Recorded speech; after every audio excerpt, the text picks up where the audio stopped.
Hey, what's up, everybody? Welcome back to the podcast. And today, I'm telling you what, this is going to be a masterclass in business because we got a great business coach here from Business Profit Max, but also a longtime friend. We go back, we coached against each other.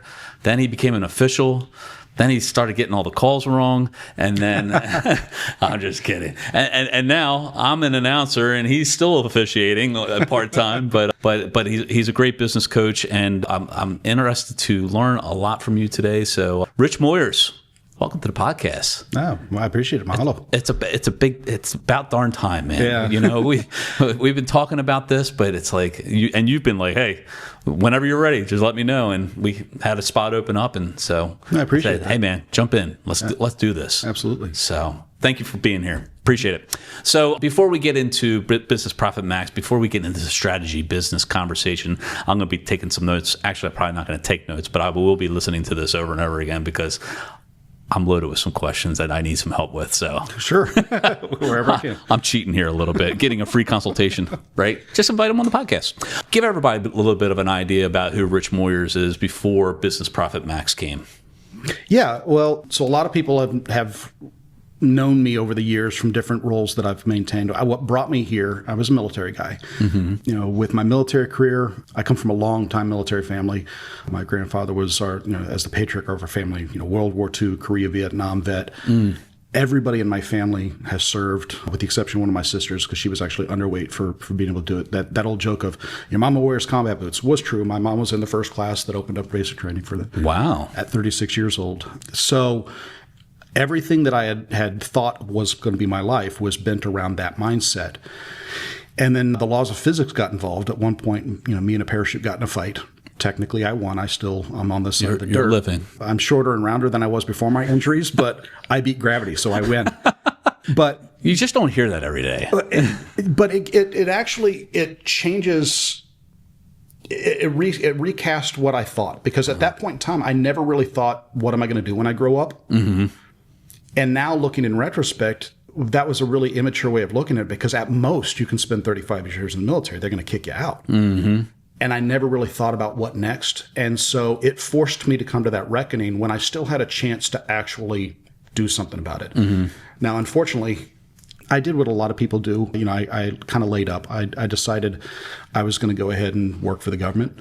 Okay. And I did good work. I believed in the cause. I believed in the mission. I worked in research development, test evaluation, program acquisition for then the Department of Defense. And then I went on to with the Border Patrol, again, for the same reasons. But there was always more that I wanted. And so as you talked about how a lot of people know me from volleyball, I had the C. Milton Boys program for a decade. Was it a decade? Mm-hmm. Wow. And you were at Perryville before that? Yeah. And then I took over the Patterson Mill Boys program to get them, when we used to play them when I was at C. Milton, they were like zero and infinity. They were, I actually had to tell my guys, show them respect. They're on the court with you, but don't hurt them. Don't play with your food, but don't hurt them. Let's make this 3 and get on the bus and go home. Right. And so I went over to Patterson Mill to change that culture and give them systems and structure the way that they could do it. And I believe that we've done that. And then I went over to the dark side and started officiating. The dark side. I've always said those who can't play coach, those who can't coach ref, and quite frankly, those who can't ref keep on reffing. So I guess I'm on that side. There's a few out there, but that's okay. They're there to help the kids. And that's what I'm trying to do there is we've got some great guys that are in it for the right reasons. Mm-hmm.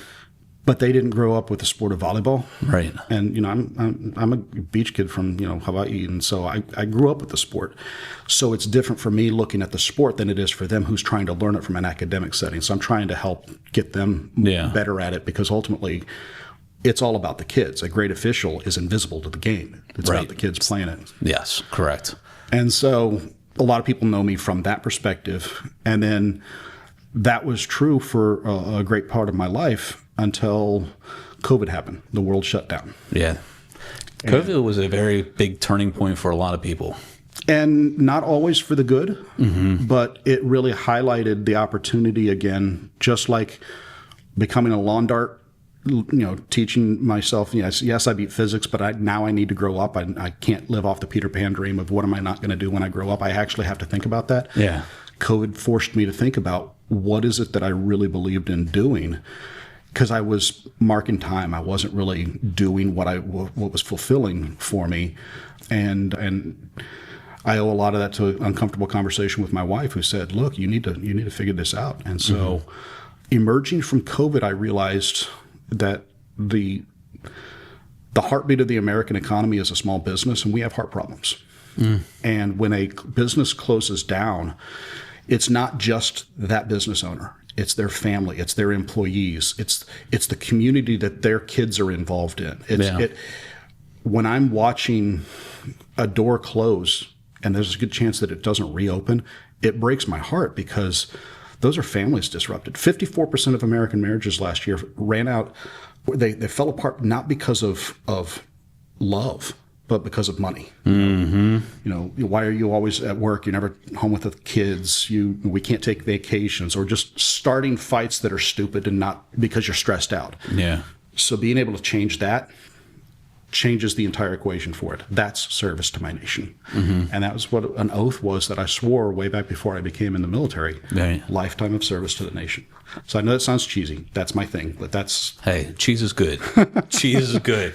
So at that point, this is where Business Profit Max was birthed. Yes. Right out of COVID.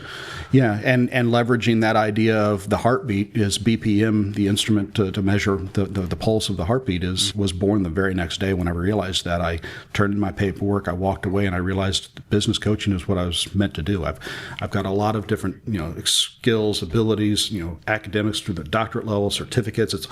But if I don't mobilize that to actually help other people, they're just framed on a wall. Actually, they're not on the wall; they're just framed. Right. So when you're looking at businesses, what do you think is the biggest barrier to business success? I think about this. There's a couple different things that are big challenges. The first one is going to be ego. And I was thinking about this when I was driving over here. The first one is going to be ego, because I'm going to start a business that's going to be, I love carpentry, so I'm going to build a cabinetry business. I'm really good at that. But you don't know the rest of it, the Paul Harvey rest of the story. So you need to end up having partnerships and relationships with other people, the community around you to do that. So structure. Your ego cannot allow you to get in the way of getting structure. Structure and teamwork is key. Then it's knowledge, the ability to mobilize knowledge and understand their strategies that are proven. There's a psychology behind them, and employ them so that I don't need to be the best carpenter. I need them to be the best carpenter. I'm going to build a structure around them. I'm going to help them build processes, systems. Those things then allow them to delegate it so that they get out of their own way. They can scale beyond that. So having that structure, that vision, and those strategies in place to define systems, and then they can delegate a lot of the things to be truly what they're really good at. And then I guess the third major challenge that I would say that is not trusting the math. One of my favorite, I think it was the movie Moneyball, where statistics will be applied to come up with a Major League Baseball team's strategy. And the quote was something along the lines of, trust the numbers because the eyes lie. And I've used that even when I was doing volleyball. I trust the numbers until I just don't, because my experience tells me, intuition, something is not being caught. But other than that, trust the numbers because the eyes lie. So we have done a really bad job in society of getting people comfortable with math. I'm not asking business owners to do the math. Let the spreadsheets do that. Let your bookkeeper do that. But you need to know what they're whispering to you. They're telling you decisions that you can and should make based upon probabilities. Right. So I have to get people comfortable with the numbers and really understand how to listen to the whispers. Are there certain numbers that span all businesses that business owners should be focusing on? Like what are the best, what do they call it? KPI? Key performance indicators. Yeah. Right. What are the main ones that people need to be focusing on that maybe they're not? I would say 80% or more of what's generating profitability, and that's really what I focus on, is profit more than just revenue, comes down to 5 things. number of leads, and this isn't talking about how warm they are. This is just the number of people that are taking interest in what you provide. Conversion rate of those people into paying customers. Not talking about the value of them, just that they're paying you for something that you provide. Then the average dollar value of each transaction. Okay. And then the number of transactions that client gives you, the lifetime value of that. So all of those first four things are about what revenue comes in. And you can work on each one of those with different strategies. And then the fifth one is your margins, your profit margins, your gross and your net profit margins. Okay. And that's what changes it from just revenue to profit.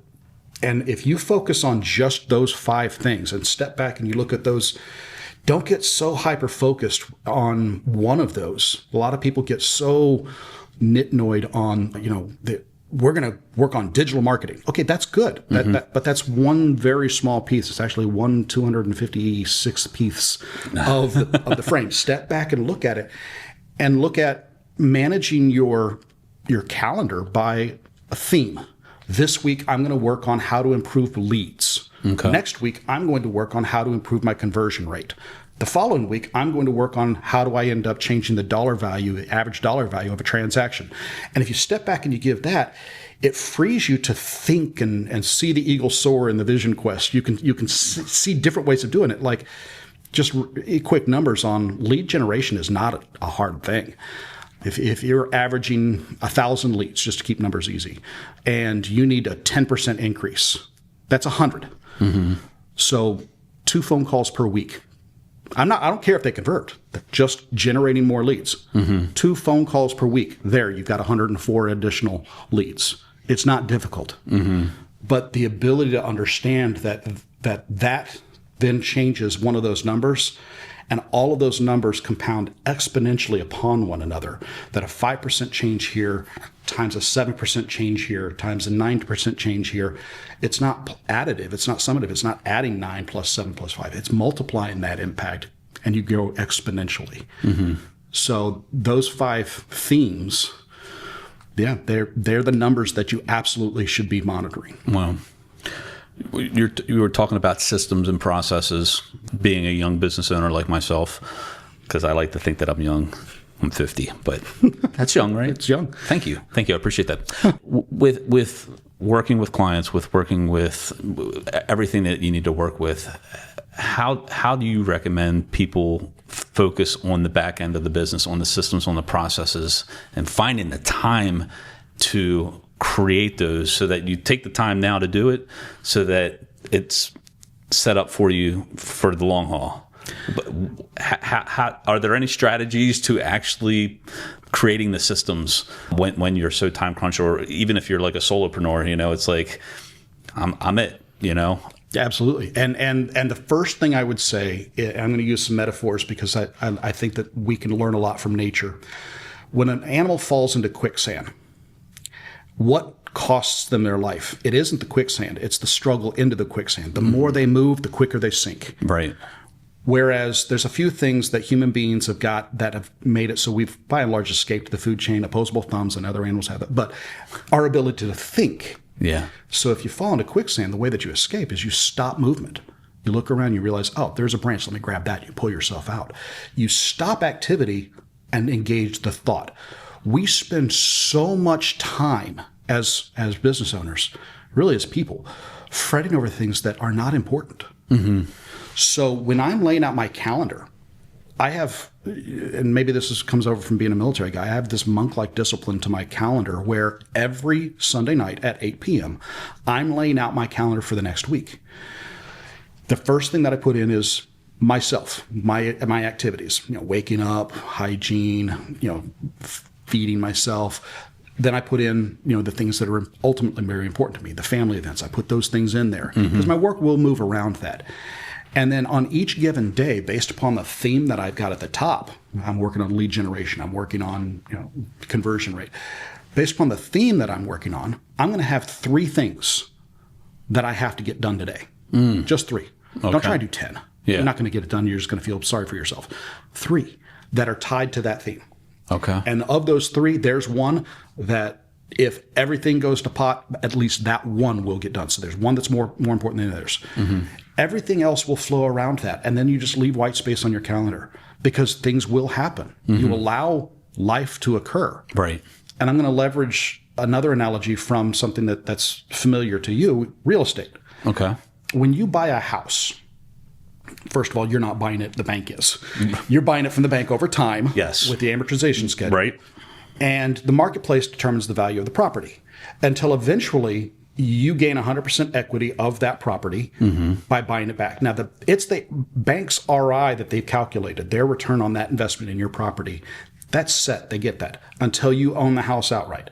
At that point in time, you can decide, I'm going to spend some of that money. I'm going to take out a HELOC or something. I'm going to spend $30,000 to improve the value of the asset. I'm going to put a carriage house or an in-law suite, or I'm going to get rid of the 1970s shag walls, whatever.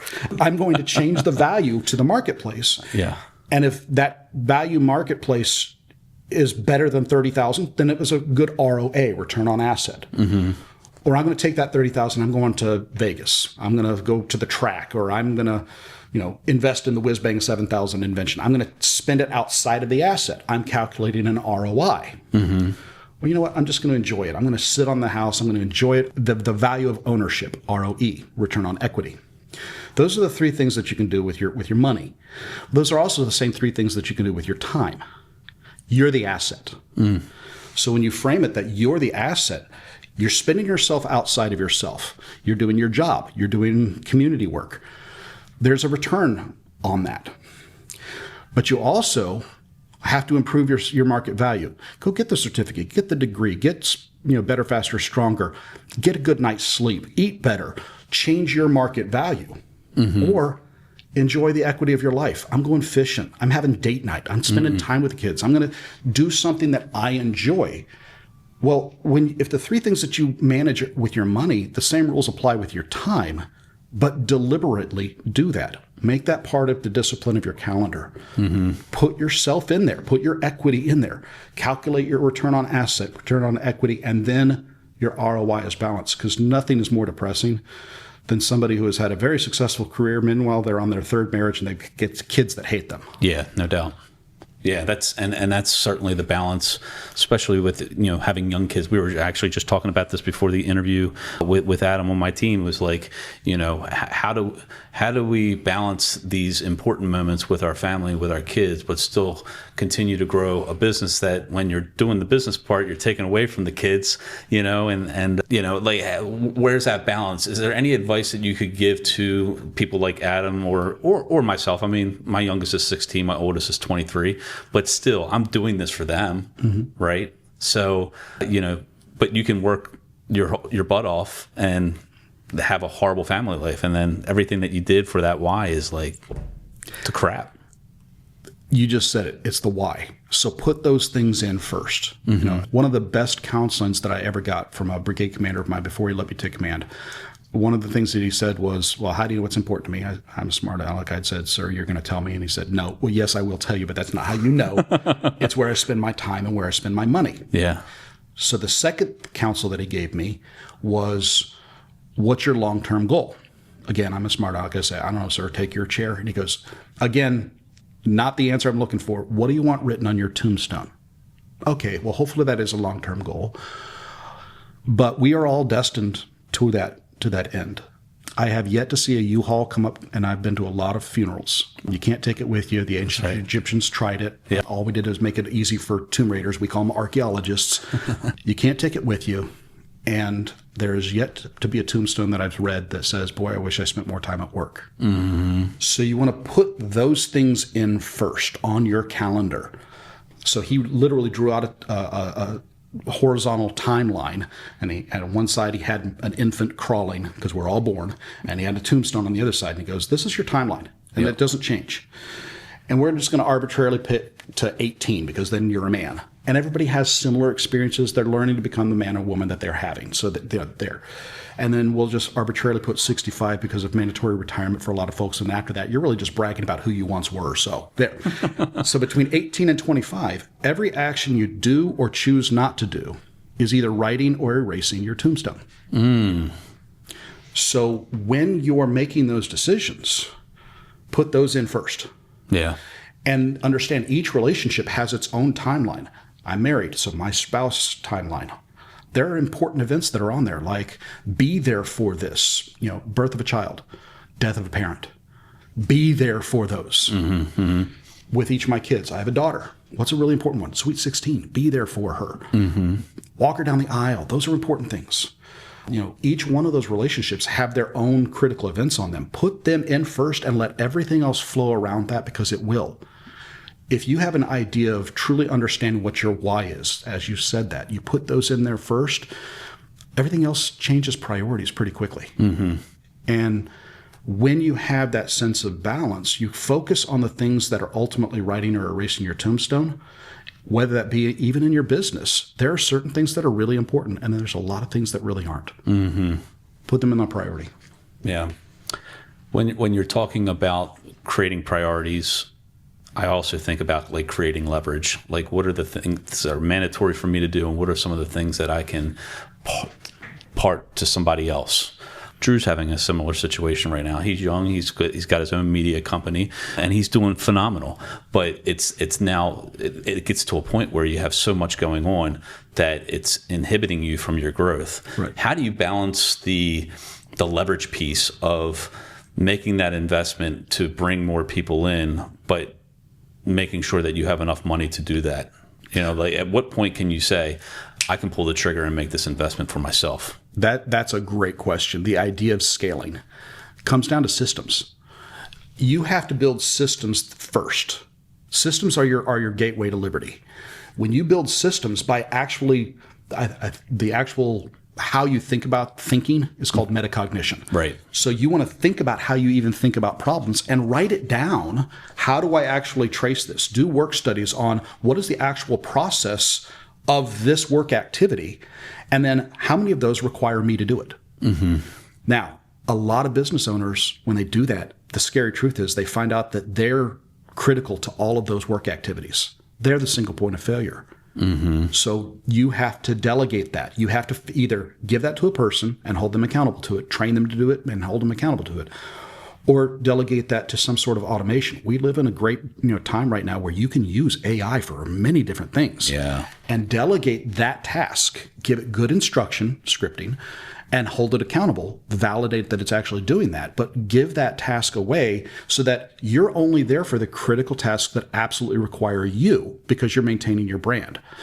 But take the time of writing down and observing what you actually do on a day-to-day basis. Write it down and realize how many of these things require me or just somebody or something to do it. Yeah. If it doesn't require you, don't be you. Right. Yeah. Got that, Drew? Got it. All right. Check. Good. Well, I wanted to throw that one in there since we were just talking about that. Let's talk about growth a little bit, because this is a question that I ask myself on a daily basis. There are days where I'm like, how could we expand this to make this grow and become bigger? And then there's other days where I'm just like, I am just completely happy with the people that I've already surrounded myself with. And from one day to the next, that thought changes. You're human? Is that what you're saying? Am I human? Is that what it is? Because, when you listen to like motivational things, and I listen, I plug in when I'm working out in the gym in the morning and I'm listening to motivation. It's all about, go big, go all in, grow this. And while that does seem like, am I missing that gene of like wanting to be the biggest and the best? Or can I just be satisfied with where I am? But then if I'm satisfied with where I am I selling myself short? So I'm going to reframe what you just said there. When you first started that question, you were talking about what are you satisfied in, is because you were investing in growing the relationship side versus the business side. You were just changing from an ROI to an ROA or ROE priority. That's perfectly healthy. That's the way it's supposed to be. Now, there's 8.1 billion people in the world. Not all 8.1 would want to work with me. I would, about 200,000, 250,000 would want to work with me. I would probably want to work with about 20,000 of them. So the idea of finding and working with them, but there are so many other people that have different priorities that need different types of coaches. Well, the same thing is true in every business. Not everybody is looking for what you've got. You don't need to chase all of them. You need to find the ones that really you want to work with and they want to work with you and accomplish that. But then focus on ROA on ROE, the other returns on your life. That's perfectly acceptable. So, aloha, it's a very ubiquitous word. We use it all the time in Hawaii because it really just means I'm wishing harmony upon you. We can use it for hello, goodbye, what's up, hey, brah. We can use it for so many different things because I wish harmony upon you. And harmony is a balancing act. If you think about the four destructive forces of nature, earth, wind, fire, water, what's going on in Hawaii right now, lots of water. We've got an active volcano. We have cyclones and tsunamis. And it's not despite those destructive forces, but because of those constructive forces that you have paradise on earth. And so you find the harmony amongst the chaos because you find your balance. That's the beauty of what surfing is all about. It sounds really cheesy, but cheesy is my thing. It's a spiritual thing to ride a wave. You're connected to it. You feel its energy imparted on you, and you're connected. And so when you're looking at finding balance, that's life, is finding balance. So you're talking about living your life. Nothing wrong with that. Sometimes your business is going to require you to make the sacrifice on your ROA and ROE. You have to. There's times where you just, I got to spend the midnight oil. This is an important client. And then there's going to be other times where you're going to say, I'm not going to take on that work because this is my kid's, she's in a play. I'm going to be there for the play. You have to be able to make those decisions because that's life. There's nothing to feel guilty about. Right. Well, that's one thing that I just constantly, it's constantly a thought of mine. It's, I am 50 and I've still got several years in front of me, but it's like, do you build this to a point where you can retire from it? A lot of people get into business. We were talking about this on another episode with the DuPonts. It's like you first get into a business but you should think about how you're going to exit the business from the very beginning. And right now, that clarity and that vision is not clear for me right now. And unfortunately, what you just said there is a ground truth for probably over 70% of the clients that I have when they first start. Most businesses out there are what we'll call lifestyle businesses. They provide for the lifestyle, but as soon as the person stops moving, the business goes away. You want to build a business that actually you can either sell, you can turn it into a franchise, you can license it off to somebody else to get passive revenue once you do retire. You need to build it with those structures, with those systems, and documented, writing those things down. Those work studies go a long way for the documentation. When you get all of that in place, now you've got a business, not just a job. And the business can be sold. It valuates higher because, think about all of your life's journeys. You've got 50 years of interesting experiences. Some of them we're not going to say on air. Some of them are really good stories. Now, if you put those into a manuscript, a memoir, a book, there's somebody out there that can benefit from that. Out of the 8.1 billion people, there's at least one person that's going to be like, I don't have to learn that lesson myself. Somebody else already did it for me. And read that and go, oh, that's my way out of this. Same thing is true with a business. All these business books that are really good are giving you prescriptions for how to do it without making the same mistakes that they did when they were coming up with these lessons learned. These systems are, they're uniform across most. If you build them, you document them, now that's where the bank will turn around and say, that's a legitimate business. They're going to evaluate you higher because you've actually got systems and structure in place that then would allow other people to step in behind you. They're investing in it. Step in behind you, and it still runs properly. So to have that exit strategy, focus again on the systems. So I've been talking a lot about my challenges, and you're the business coach. If you were coaching yourself, what's something within your business that you need to be doing better at, or what's your greatest challenge that you're facing right now? My biggest challenge, honestly, right now is it's actually generational. Part of my doctorate was looking at the generational cohorts. Right now, we have 5 different generations occupying the workplace, almost 6. Am I talking to Dr. Moyer right now? Just short of. I'm ABD. So, Okay. All but dissertation. I'm in chapter 4 of the dissertation right now. But the challenge that Gen Xers have is it's very quickly for us to go, whatever. We're easy to slough off a lot of things because we've been doing that our whole lives. The movement from analog to digital, that was our thing as well. And so Google's important. It is. I don't invest nearly as much time as I should on it. So the consequence is I have to fight a bit harder on my lead generation side because people aren't finding me there. I know that I need to do better there. I focus a lot of my effort on the in-person or the referral, and that does well.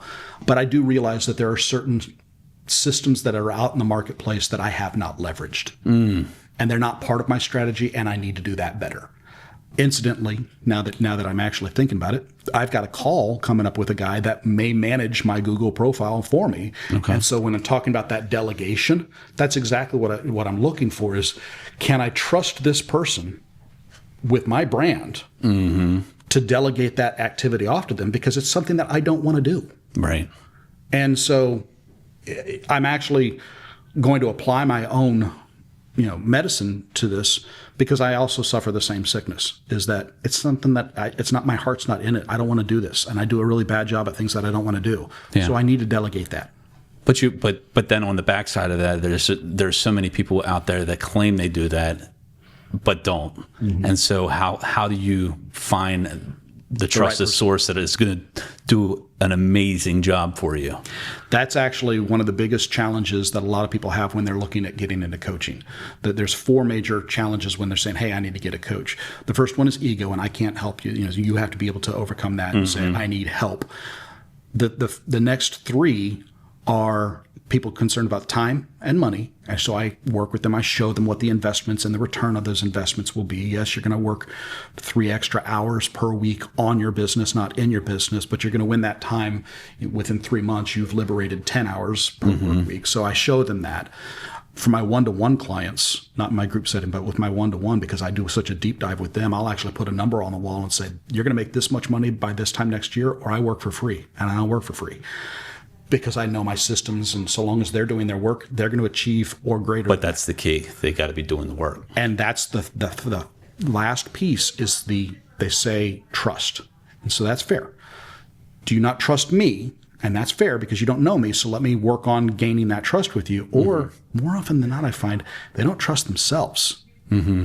So then now let's explore that and say, why is it you don't trust yourself? Oh, well, I tried something like this before. Okay.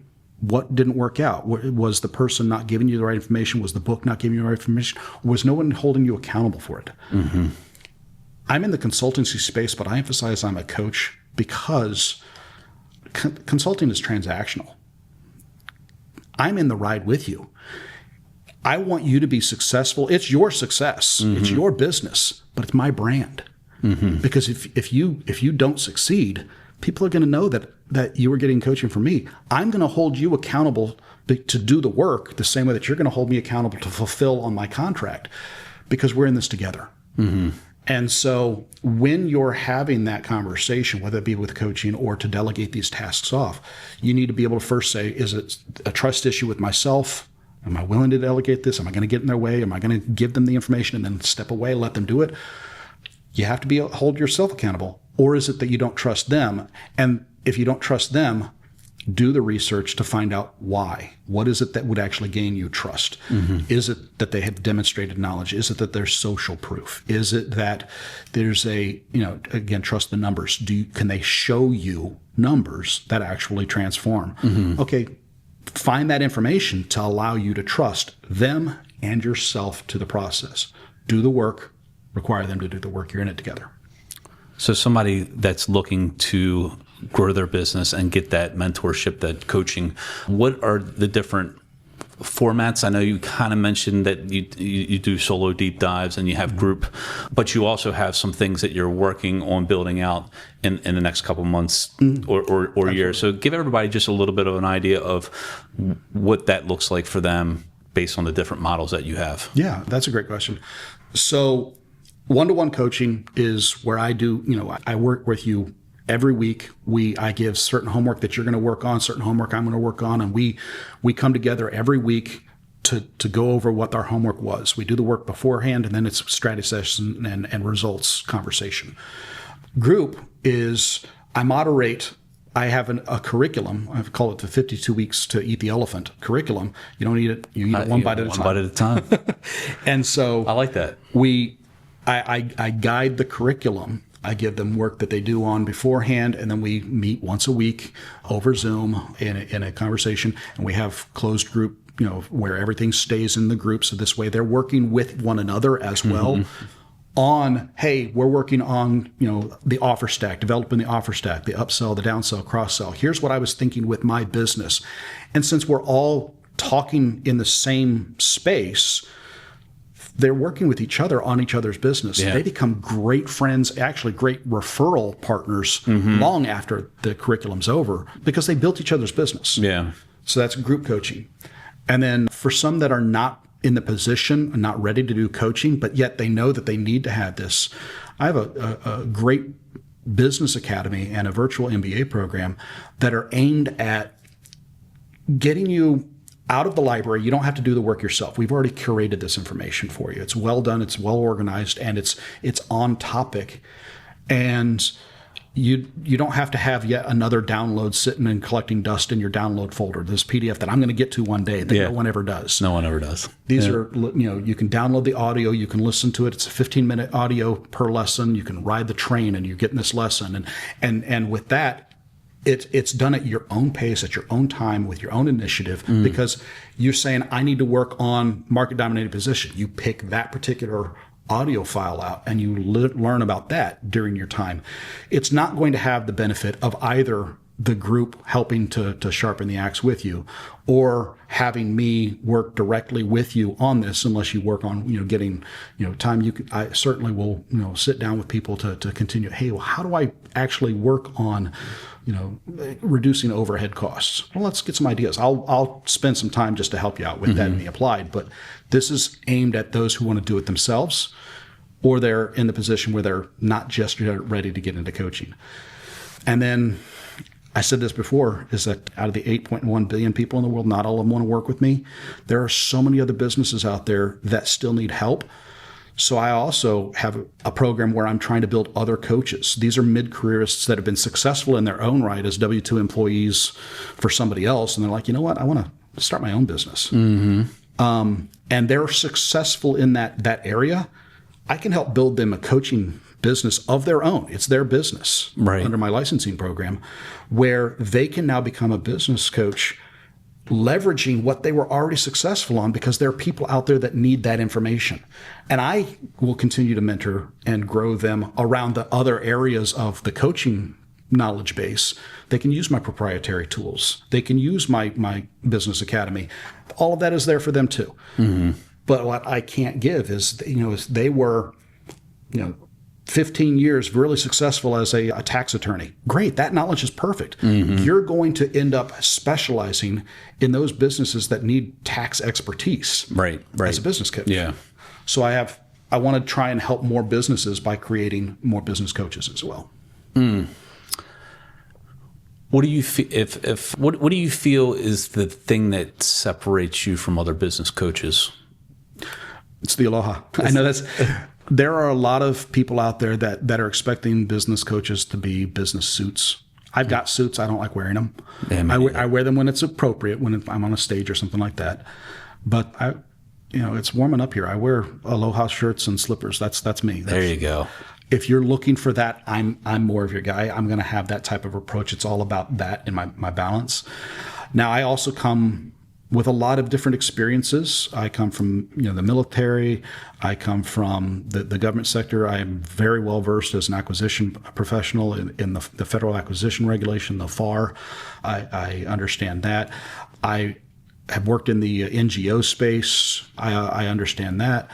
And from the academic journey, again, through the terminal level, I come with a lot of different things that not a lot of other coaches have. But I also recognize there are coaches out there that are exceptional that do things that I don't do. And so if you need somebody who's going to wear a business suit, that's your need. It doesn't mean that I'm losing if I hand you off to somebody. Right. I got a friend who's great. I'll say, hey, let me arrange the conversation. I want you to be prosperous. I want them to be prosperous. And it doesn't mean that I'm losing. It just means that you guys are winning. Great. Yeah.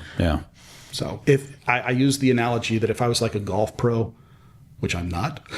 Darn, I was going to get some coaching from you for golf. But if I was a golf pro, I would be competitive with every other golf pro out there for golfers. But if I specialized in any left-handed, blue-eyed, blonde-haired golfer with a wicked slice, and I could get them hitting 200 yards off the tee, yes, I'm going to get darn near 100% of them, and I'll still be competitive with everybody else. So finding that specialization is fine. Yeah. You seem to be well-versed, well-educated. The first book that pops into your head about business growth, what would it be? Dr. Stephen Covey, 7 Habits of Highly Effective People. Okay. I go back to that probably every year. I reread that. I read all of his books, The 8th Habit, etc. I'm a huge Zig Ziglar fan. Love Zig Ziglar. You can have everything in life you want if you just help enough other people get what they want. So much truth to that. I live by that. I do. They're powerful. And Dale Carnegie, the How to Win Friends and Influence People. Right. What sets all of these giants up is that they were almost anthropologists at studying humans and understanding how we've grown to where we're at, because that growth pattern and understanding that is how you can best project where we're supposed to be or where we're going. And so they leveraged that in their writings and their teachings. And I truly believe that is one of the most amazing things about working with anybody, is that these are universal truths. You can't have everything that you want if you just help other people achieve what they want. Because, going back to the military, where it all started with me, I hate that people being the warrior ethos. You can be a great warrior. Warriors don't win wars. Imagine some sword saint goes out there, he's swinging around. It's a beautiful display of swinging this sword around. It's intimidating. And then Attila's horde fills you with 10,000 arrows. Soldiers and formations and disciplines and structure wins the war. Winning is done by the structure, the system. The system. Excellent. Yeah, man. And so with that, if I can systematically help other people, the community rises. I'm part of the community. Yeah. If I try and do it myself, I don't win. Right. Everybody needs to win. Man, if people want to reach out to you, pick your brain, get some coaching, grow their business by working less, how can people reach out to you? So my website is businessprofitmax.com. My direct email is rich@businessprofitmax.com. I've got some interesting things that they can pull straight from there. Plus, meeting out with some of the in-person meetings we have around here, as you've gotten a lot of different folks that have come into your podcast from these in-person events. Every Thursday, we meet at the Abingdon Grill, and Thursday morning with the IMP group. All of these in-person venues, I go to a lot of those as well. And you put yourself around common people like that are uncommon, that are striving for something that it makes everybody greater, That's what it's all about. Yeah. Well, please follow Rich. Go to his website. You can follow us on Instagram and Facebook at The Markland Advantage. You can also download these podcasts anywhere you find a podcast, or you can see how good looking Rich is and watch us on YouTube. Subscribe while you're there. We're trying to grow the channel big time. But man, what a masterclass. I hope this brought you value. Please share this out. Rich is a great guy. Again, known him for a long time. His heart and his intentions and his knowledge are all in the right place. Thank you so much for coming in, my friend. I appreciate it. Appreciate it too. Awesome, man. Until next time, folks, mahalo. Live your life to the fullest, and we'll see you soon. Take care. Appreciate it. Did you like this episode of the TMA Connection? Well, you might want to check this one out right here. Go ahead, click it.